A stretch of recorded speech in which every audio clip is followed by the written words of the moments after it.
नमस्कार। ROARO Hindi classes में आपका स्वागत है। आज ये चौथा दिन है, चौथा वीडियो है। इससे पहले 3 वीडियो अपलोड हो चुके हैं। अगर आप लोगों ने वो नहीं देखा है तो प्लीज़ उसको ज़रूर देख लीजिए और डेली की डेली नोट डाउन करते चलिए। और इसको आपको रिवाइज़ भी अगले दिन आकर ज़रूर कर लेना है, जिससे आपको ज़्यादा समय तक ये याद रहेगा। ओके, शुरुआत करते हैं विलोम शब्दों से। अनंत का विलोम अंत होता है। थोक का विलोम फुटकर होता है। पुरस्कार का विलोम दंड है। कीर्ति का विलोम अपकीर्ति होता है। सृष्टि का विलोम प्रलय होता है। साहचर अलगाव, मोस्ट इम्पॉर्टेंट है ये। साहचर्य का विलोम अलगाव होता है। विराट का विलोम देखिए, विराट के 2 विलोम हो सकते हैं, दोनों में से कोई भी परीक्षा में आएगा तो सही रहेगा। विराट का विलोम क्षुद्र भी होता है और विराट का विलोम सूक्ष्म भी होता है, तो दोनों में से कोई भी आएगा वो परीक्षा में सही रहेगा। अस्पृश्य का विलोम अस्पृश्य होता है। अस्पृश्य का विलोम अस्पृश्य होता है। आमिष का विलोम निरामिष होता है, ये भी मोस्ट इम्पॉर्टेंट है। और आवेशित का विलोम अनावेशित होता है। तो ये 10 विलोम शब्द थे और इसको आप लोगों को नोट डाउन कर लेना है। इसकी PDF आपको हमारे टेलीग्राम चैनल पर डेली की डेली मिल रही है। अगर टेलीग्राम चैनल से नहीं जुड़े हैं तो डिस्क्रिप्शन बॉक्स में लिंक दिया गया है, वहाँ पर ज़रूर जुड़ जाइए। ओके, चलिए अगला जो टॉपिक है वो है तद्भव तत्सम। 10 तद्भव तत्सम देखते हैं।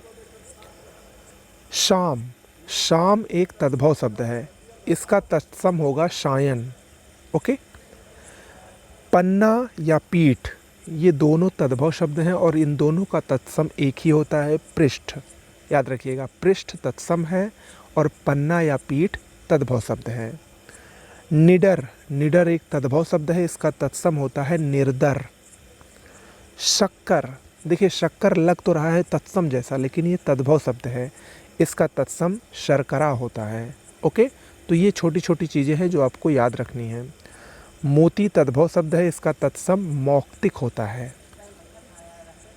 नया एक तद्भव शब्द है, इसका तत्सम नव्य होता है। नया का तत्सम नव्य होता है। मक्खी तद्भव शब्द है, इसका तत्सम मक्षिका होता है। हुलास का तत्सम उल्लास होता है। हुलास एक तद्भव शब्द है, इसका तत्सम उल्लास होगा। सींग का तत्सम श्रृंग होता है। सींग एक तद्भव शब्द है, इसका तत्सम श्रृंग होता है।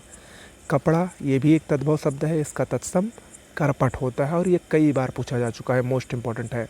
कपड़ा का तत्सम करपट होता है। ओके, चलिए अब आगे बढ़ते हैं, अशुद्ध और शुद्ध को देख लेते हैं। पहला है उद्घोष। उद्घोष ये बिल्कुल गलत लिखा है और ये आप सभी लोग जानते हैं। उद्घोष में ये वाला सा रहेगा, बाकी सब सही है। और याद रखिएगा, उद्घोष में दा पे हलंत भी रहता है, तो कहीं ये वाला अगर गलती हो गई तो ये भी देखिए छोटी छोटी चीज़ें, इसलिए मैं कहता हूँ इसको बहुत ध्यानपूर्वक लिखिएगा भी और पढ़िएगा भी। आधीन ये अशुद्ध है, अधीन शुद्ध होता है। व्यवहारिक, हम लोग देखिए आमतौर पर बोलचाल की भाषा में व्यवहारिक ही कहते हैं, लेकिन ये सही होता है व्यावहारिक। ओके, व्यावहारिक ये शुद्ध है, व्यवहारिक अशुद्ध है। मिष्ठान ये अशुद्ध है, मिष्टान्न होता है शुद्ध। शुद्ध क्या है? मिष्टान्न। वैमनस्यता ये अशुद्ध लिखा है, वैमनस्य शुद्ध होगा। कवित्री अशुद्ध है, कवयित्री शुद्ध होगा। ये तो बहुत बार आया है विभिन्न परीक्षाओं में और ये सभी को रट गया होगा। कवयित्री ये शुद्ध होता है। प्रामाणिक अशुद्ध शब्द है, प्रामाणिक शुद्ध है। विदुषी ये अशुद्ध है, विदुषी शुद्ध शब्द है। ठीक है, ये विदुषी जो है ये शुद्ध लिखा है, तो याद रखिएगा दा पे छोटे ऊ की मात्रा रहती है, विदुषी। ओके, तो ये अशुद्ध शुद्ध हो गया। अब हम आगे बढ़ते हैं पर्यायवाची की तरफ। 5 प्रमुख पर्यायवाची शब्दों को देखते हैं, जिसमें जो पहला पर्यायवाची है वो है दैत्य का। दैत्य के पर्यायवाची राक्षस, दानव, निशाचर और असुर, ये सभी दैत्य के पर्यायवाची हैं। भौरा का पर्यायवाची देखिए, भौरा जिसको हम लोग भ्रमर कहते हैं, भ्रमर भी एक पर्यायवाची है भौरे का। इसके अलावा देखिए जो परीक्षा की दृष्टि से इम्पॉर्टेंट है और नया भी है, चंचरीक, मिलिंद, शिलीमुख भी भौरा को कहा जाता है। अली, भृंग, मधुकर, द्विरेफ, द्विरेफ भी भौरे का ही पर्यायवाची है। षटपद 6 पैर होते हैं, इसीलिए षटपद और मधुप ये सभी भौरे के पर्यायवाची हैं। अगला है दास।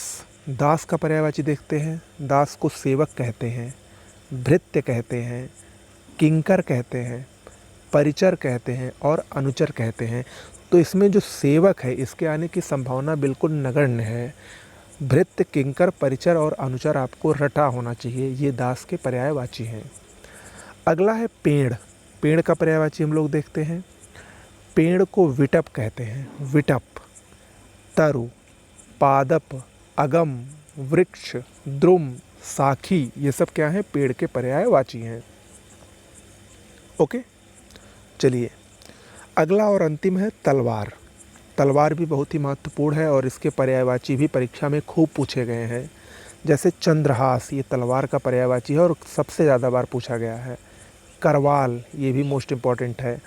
असी, असी माने भी तलवार होता है। कृपाण और खड्ग, ये सभी तलवार के प्रमुख पर्यायवाची शब्द हैं। ओके, आगे बढ़ते हैं अपने लास्ट टॉपिक की तरफ। वाक्यांश के लिए एक शब्द को देखते हैं। पहला है थोड़ा नपा तुला भोजन करने वाला। इसके लिए एक शब्द होगा मिताहारी। मोस्ट इम्पॉर्टेंट है ये, मिताहारी। गुरु के समीप रहकर अध्ययन करने वाला, इसके लिए एक शब्द होगा अंतेवासी। अंतेवासी। उत्तराधिकार में प्राप्त संपत्ति, इसके लिए एक शब्द होगा रिक्त। ये बहुत महत्वपूर्ण है, कई बार परीक्षा में आया है। व्याकरण के ज्ञाता, इनको वैयाकरण कहा जाता है। जिसकी माप तौल हो सके, उसके लिए एक शब्द होगा परिमेय। दूसरों के दोष खोजने वाला, इसके लिए एक शब्द होगा छिद्रान्वेषी। इम्पॉर्टेंट है, छिद्रान्वेषी। ओके, तो आज के लिए इतना ही।